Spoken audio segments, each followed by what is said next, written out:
اقرأ باسم ربك الذي خلق وقال رسول الله صلى الله عليه وسلم طلب العلم فريضة على كل مسلم আল হিদায়াত ছাত্র কাফেলার পক্ষ থেকে বার্ষিক সেমিনারের সম্মানিত সভাপতি, বিজ্ঞ বিচারক মণ্ডলী, সুদক্ষ পরিচালক, আমার সামনে উপবিষ্ট বাংলার দূরান্ত থেকে আগত একজাক এলএম পিপাসিত ছাত্র ভাইয়েরা, সকলকে জানাই আমার পক্ষ থেকে আন্তরিক মোবারকবাদ ও অভিনন্দন। প্রিয় উপস্থিতি, আজ আমার আলোচ্য বিষয় হলো সুশিক্ষায় জাতির মেরুদণ্ড।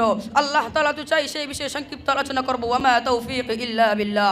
প্রিয় উপস্থিতি, আমরা সকলেই জানি সুশিক্ষা জাতির মেরুদণ্ড। যে জাতি যত শিক্ষিত সে জাতি তত উন্নত।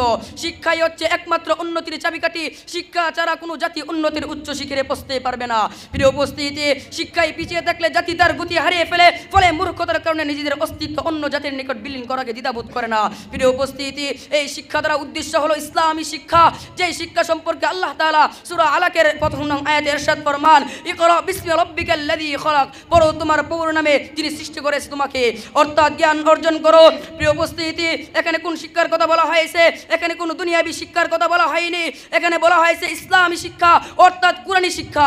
যেই শিক্ষা সম্পর্কে আল্লাহ তাআলা সূরা রহমানের 2 নং আয়াতে ইরশাদ ফরমান, আল্লামাল কুরআন, অর্থাৎ দিয়েছে কুরআন। প্রিয় উপস্থিতি, যেখানে আল্লাহ তাআলা কুরআনের শিক্ষায় শিক্ষিত করেছে, সেখানে অন্য কোনো শিক্ষা জাতির মেরুদণ্ড হতে পারে না। প্রিয় উপস্থিতি, যারা কুরআনের শিক্ষায় শিক্ষিত হয় তারা মর্যাদাবান হয়। এই ব্যাপারে আল্লাহ তাআলা সূরা মুজাদালার 11 নং আয়াতে ইরশাদ ফরমান, ইয়ারফাইল্লাহুল্লাযীনা আমানু মিনকুম ওয়াল্লাযীনা উতুল ইলমা দারাজাত। প্রিয় উপস্থিতি, আমরা যদি লক্ষ্য করি তাহলে দেখতে পাই দুনিয়ার শিক্ষার মূল উদ্দেশ্য হলো দুনিয়ার প্রতি মেহনত করা, আর ইসলামী শিক্ষার মূল উদ্দেশ্য হলো মানব জাতিকে অন্ধকার থেকে আলোর দিকে নিয়ে আসা। প্রিয় উপস্থিতি, হুজুর সাল্লাল্লাহু আলাইহি ওয়াসাল্লাম প্রেরিত হয়েছিলেন মানুষদেরকে কোরআনের আলোকিত করার জন্য। এই ব্যাপারে হুজুর সাল্লাল্লাহু আলাইহি ওয়াসাল্লাম হাদিসের মধ্যে ফরমান, বুইসতু লিউতাম্মিমা মাকারিমাল আখলাক, অর্থাৎ আমি চরিত্রকে সুন্দর করার জন্য প্রেরিত হয়েছি। প্রিয় উপস্থিতি, উপরের আলোচনা দ্বারা দিবালোকের নেই স্পষ্ট হয়ে যায় যে ইসলামী শিক্ষা ব্যতীত অন্য কোনো শিক্ষা জাতির মেরুদণ্ড হতে পারে না। একমাত্র কোরআন সুন্নাহর শিক্ষাই জাতিকে চরিত্রবান হওয়া শিক্ষা দেয়। একমাত্র কোরআন সুন্নাহর শিক্ষাই জাতিকে ন্যায় নীতি ইনসাফ আদালতের গুণ অর্জন করতে শিক্ষা দেয়। একমাত্র কোরআন সুন্নাহর শিক্ষাই জাতিকে আল্লাহ ও তার রাসূলের সন্তুষ্টি অর্জন করতে শিক্ষা দেয়।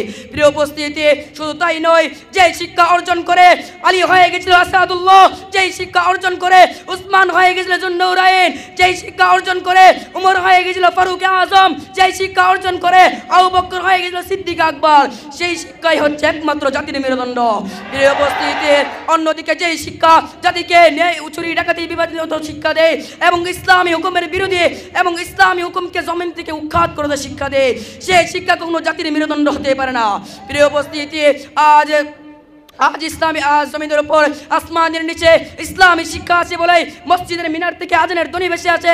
আজ জমিনের উপর ইসলামী শিক্ষা আছে বলে মসজিদ মাদ্রাসাগুলো অক্ষত রয়েছে।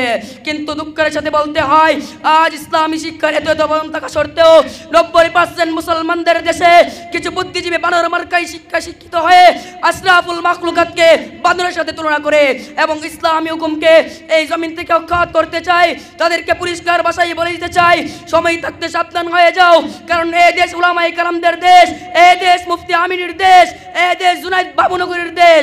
এই দেশে থাকতে হলে ইসলামী আইন মানতেই হবে।